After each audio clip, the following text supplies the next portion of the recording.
Dan kita bersama mendapatkan pandangan daripada analisis ekonomi yang sering kita undang dalam pelbagai program di TV3, Datuk Dr. Madeline Bermau untuk berkongsi bagaimanakah impak politik ini kepada ekonomi keseluruhannya.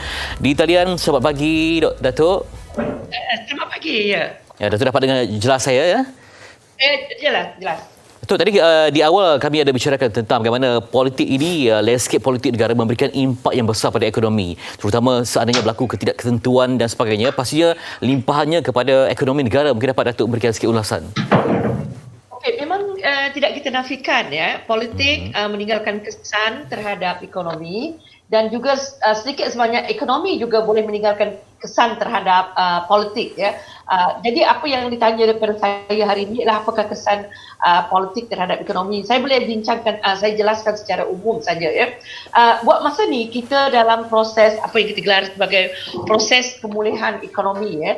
Jadi apa yang berlaku sekarang, saya melihat kita berada pada landasan yang kita jangkakan ya, mana kerajaan mempunyai 6 tahap yang telah dirangka, dan kalau kita lihat apa yang berlaku sekarang, negara kita berada pada tahap pemulihan ya. Dan kalau saya memetik ya, laporan Bank Dunia yang menganggarkan bahawa Malaysia, dia prediction Malaysia akan mencapai pertumbuhan ekonomi sekitar 6.5% sehingga 7%. Jadi ini satu angka yang baik. Cuma bagi saya khawatir sedikit sebanyak ni kadang-kadang, sebab dia bergantung pada dua perkara yang besar, iaitu faktor luaran, iaitu satu ialah memang pertumbuhan ekonomi dunia. Ini secara tak langsung mempengaruhi ekonomi Malaysia. Satu lagi ialah pelabur asing, dan ketiga yang dalaman, iaitu confidence masyarakat ataupun confidence rakyat. Jadi dua perkara yang tadi saya katakan, confidence rakyat dan ataupun dalam ekonomi dia lebih merujuk kepada pengguna, dan yang seterusnya tadi ialah saya kata pelabur asing. Jadi bagi saya, kiranya politik kita masih lagi tidak menentu, ini secara tak langsung atau secara langsung akan mempengaruhi pandangan masyarakat luar. Kita pun kita dengar ya, rating ataupun penarafan baru-baru ini kita mendengar kita ada 3 agensi antarabangsa yang memberi penarafan kepada negara dan kita baru dengar tahun lepas dah menurun sikit. Jadi perkara begini penting bagi negara kita, sebab kita ni adalah negara yang terlibat dalam perdagangan antarabangsa. Jadi perdagangan antarabangsa, kalau tidak ada, kalau perdagangan ini lemah, maka ini mempengaruhi ekonomi kita. Yang satu lagi pelabur asing. Walaupun pelabur asing ini tidak sepentingnya sekarang, sebab ramai yang kata yang lebih penting ialah pelabur dalaman, tapi bagi saya benda ini bersangkut paut antara satu dengan lain. Jadi kestabilan politik sangat penting bagi saya ya. Sebab dia menarik pelabur asing untuk datang, dan tadi saya kata confidence level di dalam negara. Itu saja. Ya, sikit lagi Datuk mungkin dapat tambah bagaimana pula dengan industri yang terjejas dan juga bagaimana peluang untuk memberikan pasaran kerja kepada rakyat itu sendiri dalam isu-isu domestik. Silakan Datuk. Okey.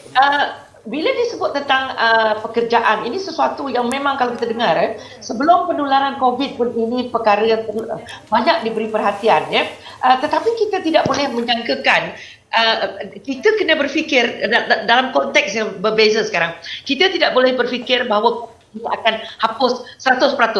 Kita kena berfikir dalam persekitaran di mana kita akan hidup dengan COVID. Dia dah jadi hidup bersama kita, tetapi kita yang menguasai situasi, bukan dia yang menguasai kita. Itu yang pertama.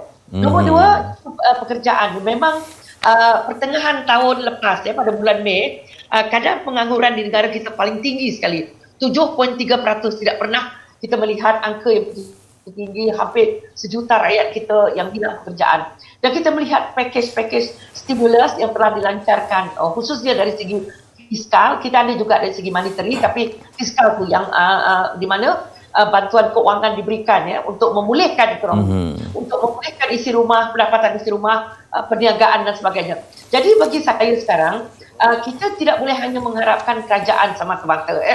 Kerajaan boleh melakukan setakat yang mana yang mampu dilakukan oleh kerajaan.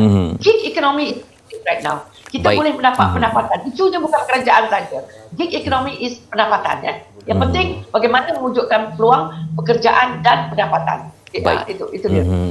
Baik, terima kasih Datuk atas ulasan pada pagi ini secara ringkas tetapi mendalam dan juga memberikan pemahaman kepada penonton. Terima kasih banyak Datuk Dr. Madeline Burma, penganalisis ekonomi yang cuba membawa iklim pelaburan yang baik untuk ketahanan ekonomi negara.